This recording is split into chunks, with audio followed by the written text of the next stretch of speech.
أعوذ بالله من الشيطان الرجيم. بسم الله الرحمن الرحيم.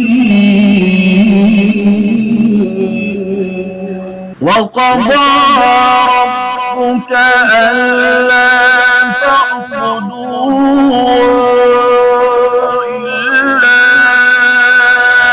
إياه وبالوالدين